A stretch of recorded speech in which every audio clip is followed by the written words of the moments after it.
Hi అండి, అందరికీ నమస్తే. Welcome back to my channel. ఇది వచ్చేసి ఫ్రైడే వ్లాగ్ అండి. పిల్లలందరూ స్కూల్కి వెళ్ళిపోయారు. సో వెళ్ళిన తర్వాత వచ్చేసి వీడియో తీస్తున్నానండి. పిల్లల మార్నింగ్ టైంలో ఎంత హడావిడి ఉంటుందంటే వాళ్ళకు బ్రేక్ఫాస్ట్ కానీ లంచ్ కానీ అలాగే ఇంట్లో వర్క్స్ అన్నీ ఉంటాయి కదండి. మార్నింగ్ 6:30 to 7:30 వరకు మా ఇంట్లో ఫుల్ బిజీగా ఉంటాము. పిల్లలందరూ వెళ్ళిపోయాక తెలుసు కదా, ఇల్లు అనేది ఎంత చిందరబందరగా ఉంటుందో. మాకు మార్నింగ్ 4 మెంబర్స్ వెళ్ళాలండి స్కూల్కి పిల్లలు. సో పెద్ద హడావిడి ఉంటుంది. 6 నుంచి 7:45 అంతా వెళ్ళిపోతారు. ఇంకొక పాప అయితే 9కి వ్యాన్ వస్తుంది. చిన్న పాపకి 9కి వెళ్తుంది. సో ఇంట్లో ఆడవాళ్ళు అనేది ఒక్కరోజు కానీ వర్క్ చేయకపోతే ఇల్లంతా చిందరబందరగా అయ్యి ఎంత దారుణంగా తయారవుతుందంటే అది అందరికీ తెలిసిందే కదండి. ఏమన్నంటే ఏం చేస్తున్నారు మీరు, ఇంట్లో పనే కదా అందరూ చేసుకోవట్లేదా అంటారు. మనకు కానీ ఒక్కరోజు హెల్త్ బాగాలేక పడుకున్నామంటే ఇంక ఇల్లు అంతేనండి, ఇంటి గతి. వంట చేయకపోయినా ఇంట్లో పనులు చేయకపోయినా ఇంకా ఆ రోజు అనేది చాలా దారుణంగా ఉంటుంది. మనకు కూడా చూడాలనిపించక మనమే ఎంత హెల్త్ బాగాలేకపోయినా లేచి ఇల్లు సర్దుకోవడం చేయడము అలా చేస్తామన్నమాట యాజ్ యూజువల్గా. అదనేది అందరికీ మెస్సీగా ఉంటే ఇల్లు కూడా నచ్చదు కదండి. నేనైతే అలానే చేస్తానండి. నాకు ఎంత హెల్త్ బాగాలేకపోయినా ఓపిక తెచ్చుకొనైనా ఒక 1 అవర్ అనేది ఇల్లంతా క్లీన్ చేసుకుంటా టైం తీసుకొని. సో ఇంకా ఇటువంటి టైంలో మనము ఆడవాళ్ళము 30 years దాటినాక తమ్నైల్ చూసే ఉంటారండి. ఉపవాసం కానీ ఇంట్లో పనులు కానీ అన్నీ కటిక ఉపవాసాలు ఉండి పూజలు చేసేప్పుడు కానీ, లేదంటే ఏకాదశి, ఆదశి, దశి అనేసి ద్వాదశి అని చాలామంది ఉపవాసాలు ఉంటారు కదండి. అలా ఉన్నప్పుడు ఏమవుతుందంటే ఈవినింగ్ వరకు ఉండి ఈవినింగ్ పూజ చేసుకొని ఏదైనా టిఫిన్ చేయడమా, లేదంటే ఆ రోజంతా ఉపవాసం ఉండి మరుసటి రోజు కొబ్బరికాయ కొట్టుకొని పూజ చేసుకున్న తర్వాత తినడమా చేస్తుంటారు. కొన్ని టైంలో బాగానే ఉంటుంది కానివ్వండి, ఒక్కోసారి హెల్త్ బాగాలేని వాళ్ళు ఎక్కువ నీరస పడిపోతుంటారనమాట. సో కటిక ఉపవాసాలు ఉండి మనల్ని దేవుడేమీ పూజ చేయమని చెప్పలేదండి. యాక్చువల్లీ అంత ఉపవాసం ఉండాల్సిన అవసరం లేదు. పూజ చేసుకోవాలన్నా కానీ మనకంటూ శక్తి ఉండాలి కదా. పూజకు కావాల్సిన ఏర్పాట్లు చేసుకునేసరికి మనకు అసలు చాలా నీరసపడిపోతాం. పూజ చేసే టైంకి పూజ మొదలు పెట్టాలి అనుకుంటే ముందు పనులు చాలా ఉంటాయి కదండి. ప్రసాదాలు కానీ క్లీనింగ్ కానీ దేవుని సామాను కానీ క్లీన్ చేయడము, పూజ గది క్లీన్ చేసుకోవడము అన్నీ చాలా ఉంటాయి. సో మనకి 30 years దాటిన తర్వాత ఉపవాసాలు ఉండాలంటే కొందరికి చాలా కష్టం ఉంది. కొందరైతే ఉండగలుగుతారు. ఇప్పుడు మోస్ట్లీ 50 years వాళ్ళు కూడా ఉంటారనమాట. కానీ అందరికీ ఒకటే శక్తి అనేది ఉండదు కదా.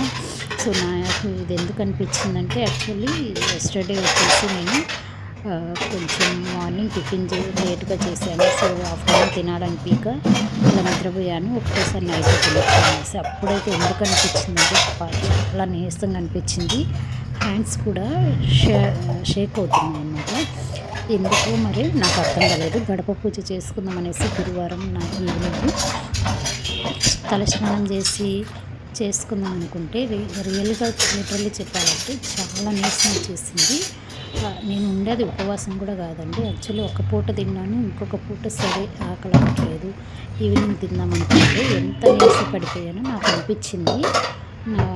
అంటే కొన్ని టెన్షన్స్ వల్ల, కొన్ని రెస్పాన్సిబిలిటీస్ వల్ల కూడా మన హెల్త్ మీద మనం చేయకపోతే చాలా ప్రాబ్లం అవుతుందండి. హెల్త్ అనేది తర్వాత పిల్లలు ఫ్యామిలీనే కదండి, మనం కూడా మన హెల్త్ అనేది చూసుకోవాలి. అది చాలా ఇంపార్టెంట్ అన్నమాట. సో దానికోసం అనేది ఈ వీడియో చేస్తున్నానంటే రియల్గా చెప్పాలంటే నేను కొన్ని ఉంటాయి కదండి మనకు రెస్పాన్సిబిలిటీ కానీ టెన్షన్స్ కానీ అలా. సో మార్నింగ్ టిఫిన్ అయితే ఇడ్లీ చేసి పల్లీ చట్నీ చేశాను. అలాగే ఎగ్ ఫ్రై చేసి పిల్లలకైతే బాక్స్ కట్టేశానండి. ఆఫ్టర్నూన్కి మాకు వచ్చేసి తర్వాత చేద్దామనేసి నేను ఆలుగడ్డ పచ్చి బఠానీ కర్రీ చేశాను. రెండు ఇంకా పోయిన తర్వాత కొన్ని క్లీన్ చేశాను, అంట్లు ఇంకా ఉన్నాయి. ఇల్లంతా ఇలా అయితే క్లీన్ అయిపోయిందండి. పిల్లలు వెళ్ళే వరకు ఎంత బిజీ షెడ్యూల్ ఉంటుందంటే అసలు అన్ని పనులు అవ్వాలండి. పిల్లలు 1 అవర్లోగా లంచ్ అవ్వాలి, వాళ్ళకు బ్రేక్ఫాస్ట్ అవ్వాలి, క్యారీలు కట్టాలి, వాళ్ళ స్నానాలు, అంతా ఎంత టెన్షన్గా ఉంటుందంటే అలా ఉంటుందండి. పిల్లలు వెళ్ళాక ఫ్రెష్ అప్ అయ్యేసి టిఫిన్ తినేసి తర్వాత కర్రీ అనేది చేస్తున్నాను మాకు ఆఫ్టర్నూన్ కోసము.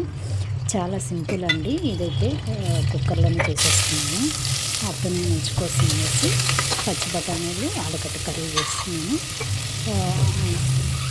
ఆఫ్టర్నూన్కి అయితే ఇలా కర్రీ అయితే చేశానండి. సో మనకి ఎన్ని వర్క్స్ ఉన్నా ఏం చేసినా కానీ ఆడవాళ్ళు కూడా వాళ్ళ హెల్త్ అనేది వాళ్ళు కంపల్సరీగా చూసుకోవాలి. సో నేనైతే కానీ రియలైజ్ అయినానంటే నమ్మండి. సో ఎన్నో వర్క్స్ ఉంటాయి, ఎన్నో టెన్షన్లు ఉంటాయి. ఇవన్నీ కూడా హెల్త్ ఖరాబ్ అయినాక తర్వాత రావాలంటే హెల్త్ రాదు కదండి. సో వాటిని కూడా డామినేట్ చేస్తూ మనము మన హెల్త్ అనేది చూసుకోవాలి. దేవుడు ఉపవాసాలు ఉండి పూజలు చేయమని చెప్పలేదండి. సో గరికపాటి గారు కూడా చాలా వీడియోస్లో చెప్తుంటారు, మన పెద్దవాళ్ళు కూడా చెప్తుంటారు. మన మనసు ప్రశాంతంగా ఉంటే చాలండి, కల్మషం లేకుండా ఉంటే చాలనేది నేనైతే ఫీల్ అయిపోతుంటాను. సో ఇప్పటి రోజుల్లో చాలామంది అందరూ ఒకేలా ఉండాలంటే అస్సలు కాదండి. మనం మంచిగా ఉంటే ఎదుటి మనిషి కూడా మంచిగా ఉండాలని కాదు. సో ఇప్పుడు మోసం చేయడం అనేది చాలా ఫ్యాషన్గా మారింది. లిటరల్గా చెప్పాలంటే అది నెక్స్ట్ వీడియోలో చెప్తాను. రియల్గా మేమైతే ఒకరిని బాగా నమ్మకంతో నమ్మి, అది కూడా మాకు పర్సనల్గా ఎక్స్పీరియన్స్ అయిందనమాట. అదైతే నెక్స్ట్ వీడియోలో చెప్తానండి నేను. సో అందుకే గుడ్డిగా అయితే ఎవరిని నమ్మద్దు. నమ్మకం ఉండాలి, కానీ అతి నమ్మకం ఉంటే ఎప్పటికైనా మనమే లాస్ అవుతామండి. ఏదైనా బిజినెస్లో కానీ ఏదైనా ఇన్వెస్ట్ చేసేటప్పుడు కొంచెం మనం కూడా నమ్మకాల మీద కదండి, అగ్రిమెంట్ల మీదనే ఉండాలి. ఏదైనా కానీ నమ్మకం మీద ఏది పనిచేయదు ఇప్పట్లో. ఈ రోజుటి వీడియో అయితే ఇదేనండి.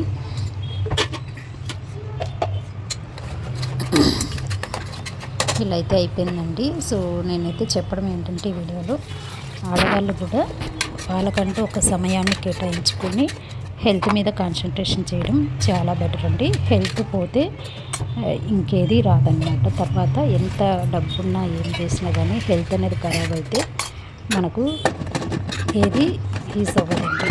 డబ్బు కూడా ఉన్నా కానీ వేస్ట్ అయిపోతుంది. ఎవరో ఏదో అనుకుంటారు అనేసి మీరైతే ఒకరు ఏమనుకున్నా కాదండి.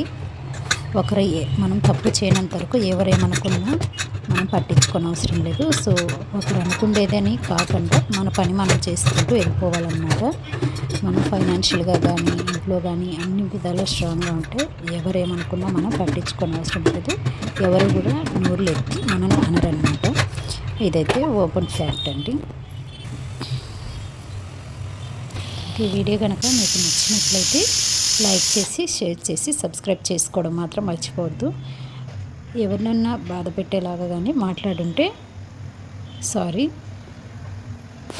ఈ వీడియో కనుక నచ్చినట్లయితే లైక్ చేయండి. Thanks for watching.